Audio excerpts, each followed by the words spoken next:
Our Eskimo ways are changing, and I want to tell you a story of the old days when people were different from now. We had a certain dog, and she had many fine pups. I remember a litter she once had, more than you could count on the fingers of one hand. When they grew up, they were the best dogs my father ever owned. She was a good mother and looked after her young with care and attention. They were all different in color, some black, some white or gray, but they all liked to eat, and they were sleepy and lazy. Puppies, as you all know, are meant to be played with by children. Our dogs were always spoiled in this way and grew for a while thinking how soft and easy everything is. Nothing to do all day but eat and be rocked to sleep by the young girls.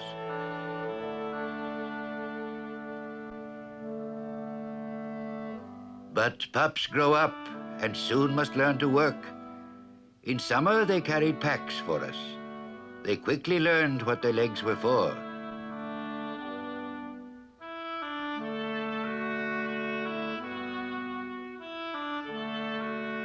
They carried their share of the burden when we journeyed to look for gulls' eggs, to spear salmon, or to pick berries on the hills. My young legs would grow tired. Then my father, a patient man and very strong, would take me on his back. As he walked along, he would sing to me. I love to go walking far and far away, and my soles are worn through as I pluck the buds of willow that are furry like the gray wolf's beard. The waters of the river are icy cold, cold as the heart of the glacier. The waters of the river come from far and far away and flow to the goddess of the sea. Sometimes my uncle would come with us on a trek, and he would carry me. He was a great talker and told many tales. Once he told me a story about a dog who died of hunger because his master was a bad provider. His spirit turned into a wolf, and he ate people up. I thought this was a fine story. I asked my uncle, "Did you see the wolf spirit?" And he said, "Yes, but I gave him meat. Then he went away." When we rested, we ate caribou. I can tell you I fed our dogs very well when the time came.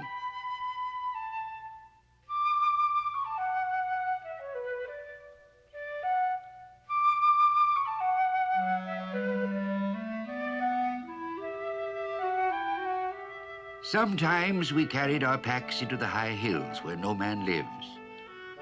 In springtime, the snow is not gone from such places and is slow to melt.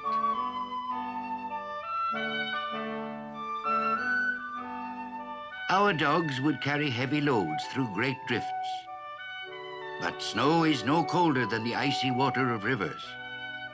Our dogs were learning to stand great hardship, and we were thankful. In winter, the wind blows down from the hills and the great snows come.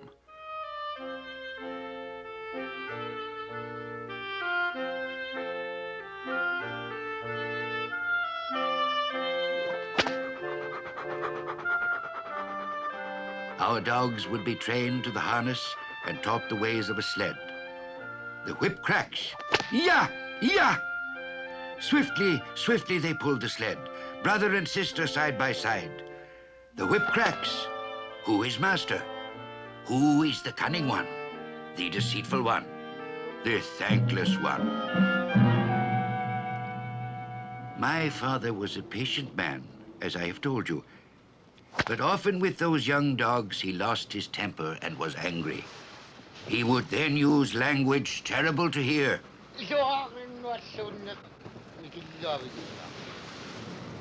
When the sea is frozen, Netsilik the seal comes up to breathe. Netsilik is shy and is nervous of any strange sound. He can hear your breath. He can see you blink your eyes.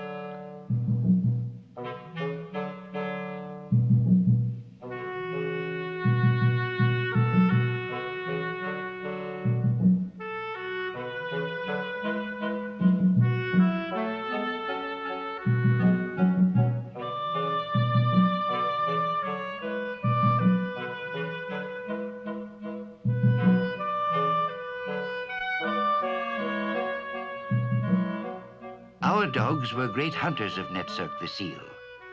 They were clever at sniffing for his hiding place. Beneath the ice, Netsilik would hide, but our dogs would sniff him out.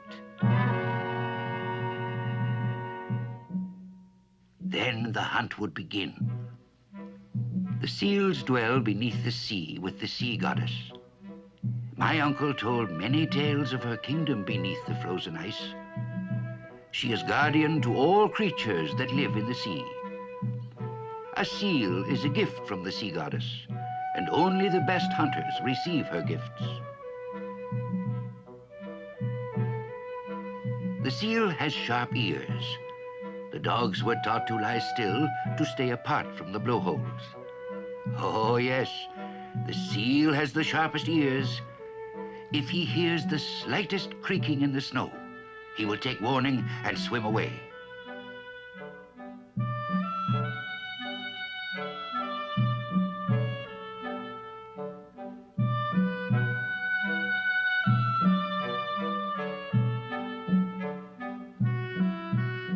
If Netsilik hears the feet of our dogs or the breath from your nose, he will be frightened. He will then dive to the kingdom of the sea goddess. He knows she will protect him and save him from the harpoon of the clumsy hunter. She asks, "Are you patient? Does your dog have a sharp nose for Netsilik? Is your harpoon strong and well made?"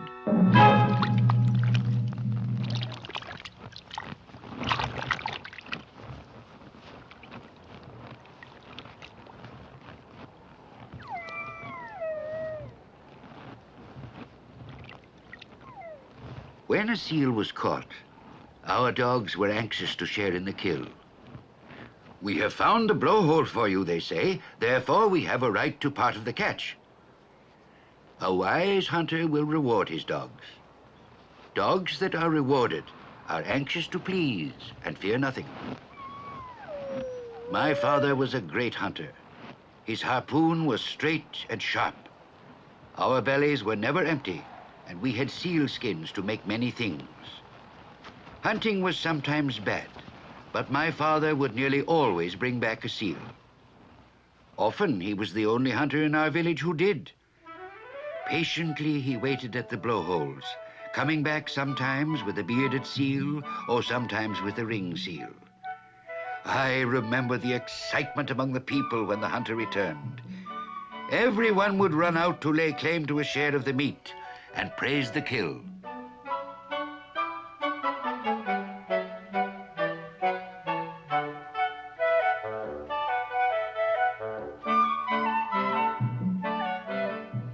My father was modest and much admired by all the young girls. He told them about the hunt. "My dog is a wretched creature and my arm is weak," he said. But you see how luck comes, even to the poorest hunter.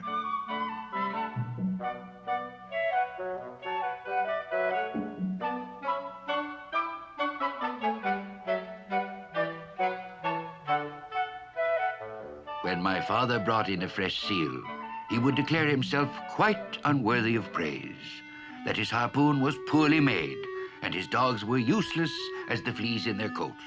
"No, no," his friends would say, "your dogs are the best at finding the blowholes. Your harpoon is envied by all." Then my father would smile and be content.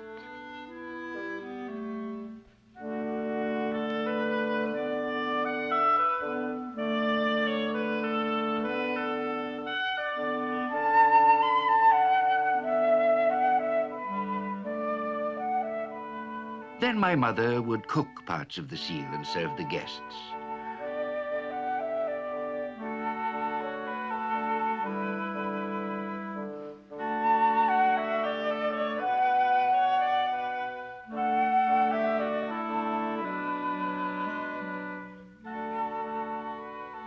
then my father would smile and be content. As I told you, the hunter did not forget his dog. He borrowed the dog's nose, the dog guided him to the seal, and the hunter was grateful. But the hunter was careful not to feed his dog too much, for it is well known that a fat dog is lazy. A dog eager for meat moves quickly and has a sharp nose.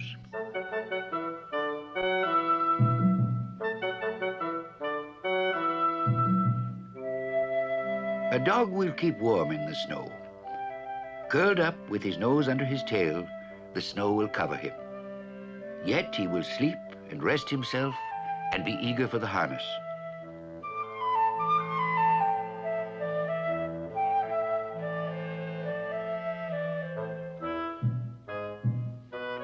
The time came for us to leave our village to find new seal hunting on the frozen ice of the sea. The weather was bad and the wind howled about our ears. I remember my father harnessing the dogs and loading us with all our belongings on the big sled. "We are going on a trek," he said. "The journey is not easy. This will be a time of testing for the dogs."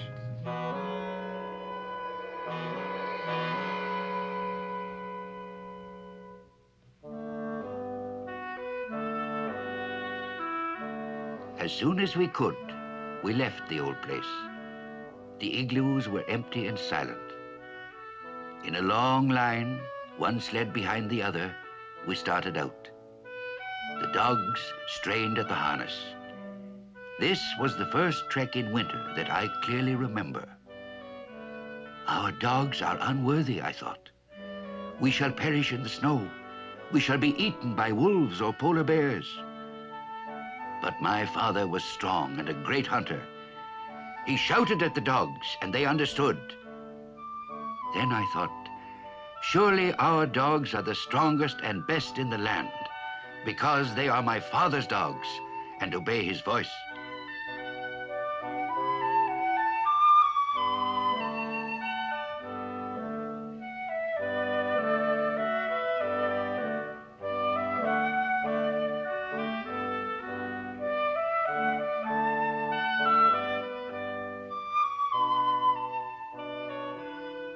At last we came to the end of our trek. In the new place, there were many seals, and the hunting that winter was very good.